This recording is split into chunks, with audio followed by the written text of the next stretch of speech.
The narcissist is haunted by her actions. Part 2. Numerous comments have arisen about the use of the term haunting. When a person is haunted by an action, the implication is that they are feeling remorse or their conscience is bothering them, and so that term has created some confusion. Let me clarify. I am using the term haunting in a more literal way. A way in which the narc has totally divorced themselves from their actions, has no emotional attachment to them, but the awareness of those actions still can't be escaped. No, the narc doesn't care about her previous life or those who were a part of it. Today being Mother's Day, let's start with what the most likely scenario is. I am thinking about that person, wondering what she is doing, who she is with, how she is spending the day. I know what her Mother's Day tradition is, so I still care and try to think about how she feels today. I try to project those feelings of nostalgia about our relationship onto the narcissist, but that is a mistake. What is really going on in the narc's mind? Is she having pleasant thoughts of last year and mourning the fact that she and I are no longer together? Unlikely. Here is the most likely scenario. The highlight of the narc's day, the only thing that really matters to her, is not her daughter, it is that happy Mother's Day greeting from her new boyfriend. The semi-long distance relationship with the occasional hookup. That message will be secret, maybe a direct message on a secret Instagram account, maybe a secret email, or maybe she has devised a way of having a secret phone. Who knows, but that message is all she thinks about. Oh, I didn't tell you that relationship is a secret from everyone. So do you think that I have any illusions as to her thinking about me? No. She is putting on the act of devoted mother, caring only for her daughter while putting all of her real attention, her mental presence, on her secret soulmate. Now let's get back to the haunting metaphor. To do that we need to go back in time. The narc has decided that she is going to have her new relationship and discard her present partner. Her mind is made up, and now it's just a matter of finding a way of disposing of an inconvenient person in her life. All the while she continues love bombing to make sure her present partner is totally unaware of her secret plans. So the plans are laid, and as described in previous videos, things go wrong and she is unable to escape the damage as she blows up the relationship.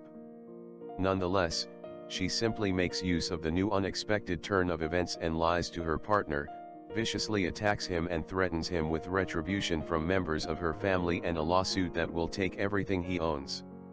Then leaves the victim with his personal and work life literally torn to shreds and institutes no contact. It is over for her. She is a bit worse for wear, but she has made sure that her previous partner is suffering and destroyed. So now she can enjoy her new relationship in peace. No, the narc doesn't care if her previous partner loses everything or commits suicide. That suicide would actually be a gift for that narc. It would provide the pleasure of knowing that her problem was solved. She would have no further interference from her previous partner again and be totally free to enjoy her new relationship. Also, her previous partner, the evil person, who never did anything to intentionally hurt her, by the way, got what he deserved. It would give great satisfaction to know that person died, since they had the audacity to actually hold the narc accountable for her actions. They had the audacity to actually expect loyalty, forgiveness, and an honoring of the commitment she made. Didn't that previous partner understand that once the narc gets bored or doesn't have every demand met to the letter, that the previous partner has to leave and stay away? Especially if he is spoiling the new relationship and all of her new future plans, her new life's purpose and her new soulmate, she has put so much effort into construct. It took her months of decision making to decide what type of man she wanted, what type of work and charities she would be involved in. She finally found that man, realized that she was meant for a larger cause than just working in a local business, and was well on the way to achieving her goals, and then this old useless partner of hers has the notion that he is important and deserves attention and respect? No way, that useless ex needs to leave, and leave immediately, and the narc never wants to hear from him again. So yes, if he kills himself, all the better. If it takes some nudging, well, the new weasel will be happy to team up and drive that old partner right over the edge. Suicide. Too bad for the previous partner. For the narc and the high-octane new narcissist weasel partner, it's a job well done. What an accomplishment. That sure is a rock-solid foundation to build a relationship on. So now you can understand how valuable that happy Mother's Day is for the narc partner who found another narc weasel as her soulmate. There are no illusions that the narc is thinking tender thoughts about her past 3.5 years of life with her previous soulmate and previous life's purpose. Back to the haunting, so let's give an illustration. You have just cleaned up a dirty garage and filled a bag full of junk and waste that you no longer want. It is garbage, dirty, filthy garbage. You hold your nose, throw that bag in the garbage can, then walk away. You put that garbage can on the curb and never think about that garbage again, you just want it gone. You don't care what happens to the garbage. You don't want to know what landfill it is taken to, or if it is recycled, or if it ends up in the ocean or in a whale's stomach, or even on the next door neighbor's lawn. Not your responsibility, not your problem.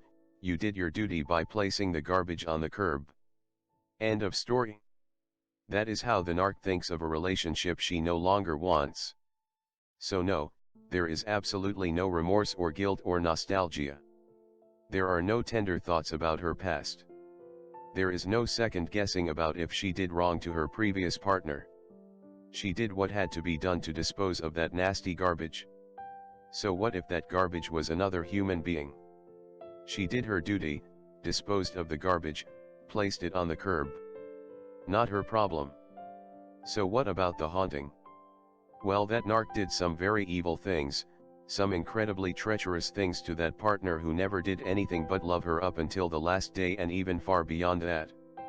She ruined another person's life, destroyed that person emotionally, destroyed his business, and in some cases that narc may have driven someone to suicide. Not her problem. Keep in mind, this narc has done this before, ruined other people's lives, nearly broke up a new family with a child, destroyed multiple other people who became stalkers when she decided they were no longer useful. She did her duty, disposed of the garbage every single time. Not her problem. After all, she had such a terrible childhood. No one suffered the terrible life that she had to endure growing up. So it is all justified. Nice and simple. The narc doesn't care, the narc feels no remorse, the narc has no guilt. The narc simply doesn't care what happened to any of her victims. There is only one problem. The narc knows right from wrong, and the narc knows she did wrong to those people, so no matter how many times she convinces herself she did her duty and disposed of the garbage, no matter how many times she denies her past and recreates herself and indulges in a new flight of fancy with a new lifetime partner, no matter how many times she justifies her actions by referring to her broken childhood, she cannot escape the knowledge that she did the wrong thing. So what about that garbage that she wasn't concerned about, that she didn't care what happened to? Well, the remains of her victims were buried, and all of those terrible, devious, treacherous acts were buried along with the victims. Just like ghosts, those activities may not be visible to anyone, but they are present, and the narc knows they are present. The narc denies everything, but unless she literally loses her mind, the amount of effort to suppress that knowledge of her evil becomes greater and greater. The ghosts or memories of her past are there whether she denies them or not. The ghosts are real even if the narc pretends they aren't there, and even if no one else can see them. Those ghosts, and there are more and more of them as the narc's life unfolds, follow the narc wherever she goes, and they may well be her only companions in the eternal torment that awaits an unrepentant evildoer. Yes, the narc won't have anyone to complain to about her evil partner or her terrible childhood in hell. She will be totally isolated, no contact with another living soul. But those ghosts will be there with her, and she will no longer be able to ignore them in hell as she goes deeper and deeper into her sinful unrepentance and slowly deteriorates into a subhuman beast that will truly no longer have the capacity to be a human being.